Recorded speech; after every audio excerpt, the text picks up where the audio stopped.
This is the Kremlin, citadel of Russian communism. Looking at Russia, we might see it as a country to be studied, as we study other nations of the world. Yet we know that Russia today is regarded as a grave threat to our nation, to our freedom, to the peace of the world. Why so? What makes it a threat? Looking closer, we see a clue. Public display of giant portraits of communist leaders. These leaders, by their actions, have caused the world to stand guard. Here, in Russia, you see the reason why so many nations are building up their defenses. Here, in Russia, you see the reason why we are spending billions of dollars in defense production, why your family is paying the highest taxes in our history. The leaders of Russia tell us their only concern is the defense of their own nation. Is this so? Or are they ambitious for world conquest? Question.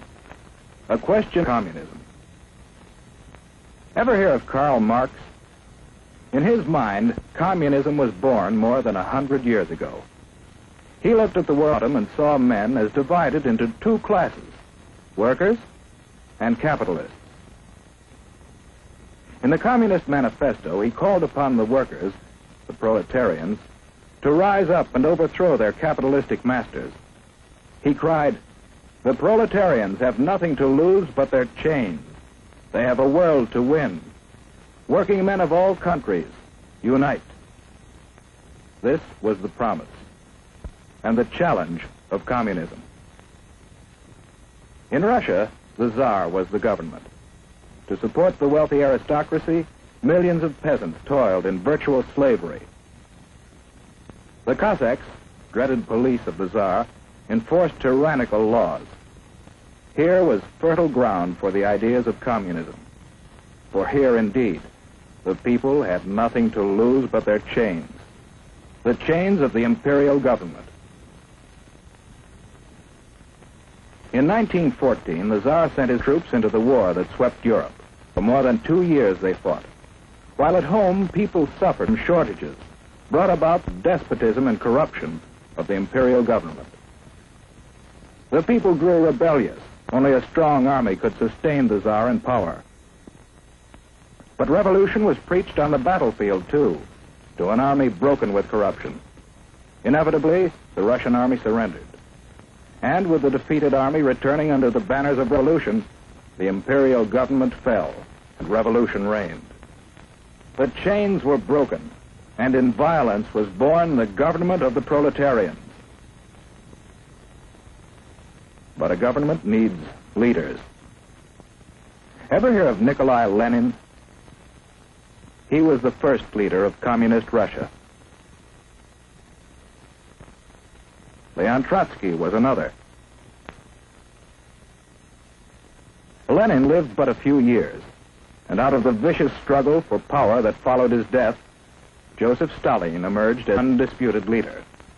Here was a new face, but in the background was an old one, Karl Marx. He established the ultimate aim of communism as world revolution.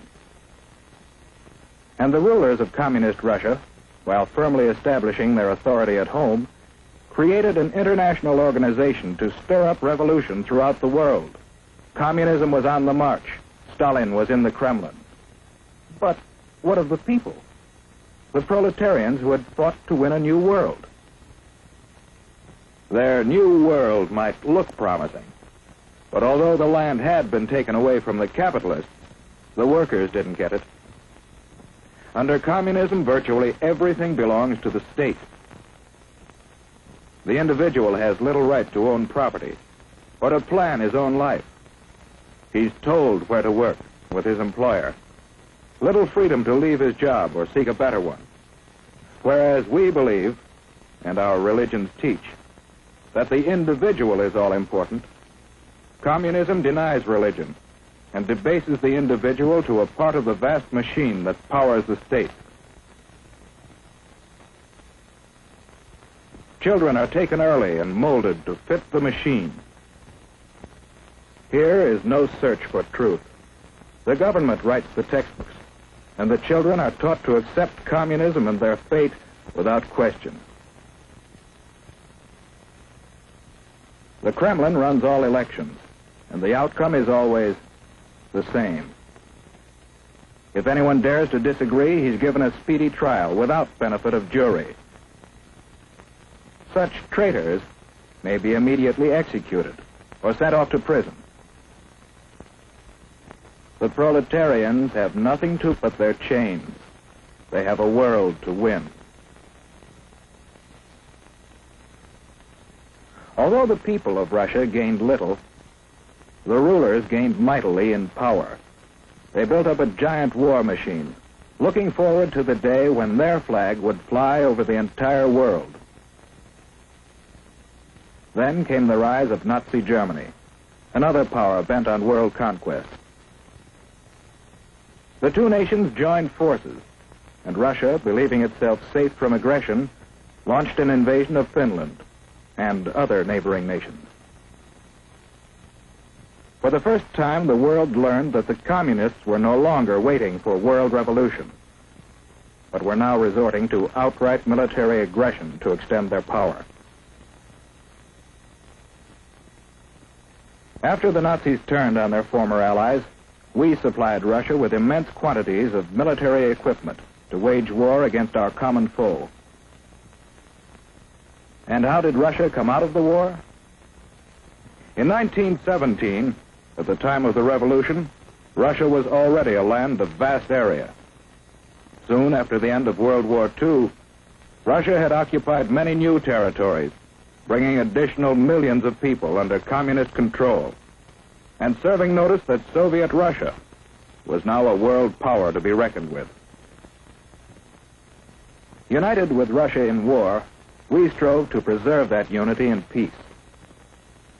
We helped organize the United Nations, in which the nations of the world have mutually pledged to cooperate in fostering world peace and progress.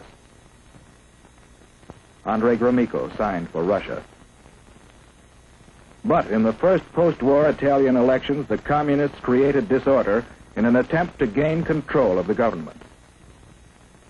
Once more, the world was reminded that basic in the idea of communism is the plan of world revolution, and that Russian communism has stepped beyond that plan to achieve world domination through aggression. In Indochina and Malaya, communist aggression has incited rebellion against established government. In France, communist aggression has fomented strikes against essential industries in attempts to discredit the free government. In Iran, the communists have incited rioting and have preached hatred and distrust of the Western nations. In Eastern Germany, they have openly opposed the West. In China, the communists have established their own puppet government.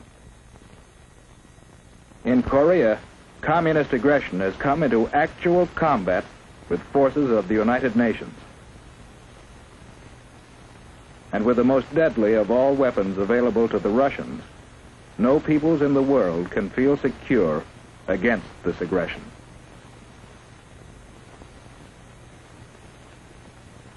How are we meeting this challenge? Yes, one way is by helping the free world fight starvation and poverty and suffering, conditions that pave the way for communist infiltration. We are also supplying equipment for the free nations to develop their own resources and raise their living standards. Another way we are meeting the challenge is by military alliance with some of the other free nations for mutual aid in opposing direct communist aggression. And we are building up our own military defense. But do these preparations mean that we have abandoned hope for peace? No. In the United Nations, we are continually seeking a workable plan for living in peace with communist Russia. We want peace. But we do not want this. We believe in freedom. Freedom, born of the conviction that every person is a child of God and is therefore of supreme worth. For these people, for ourselves, for everyone, we want freedom, not tyranny.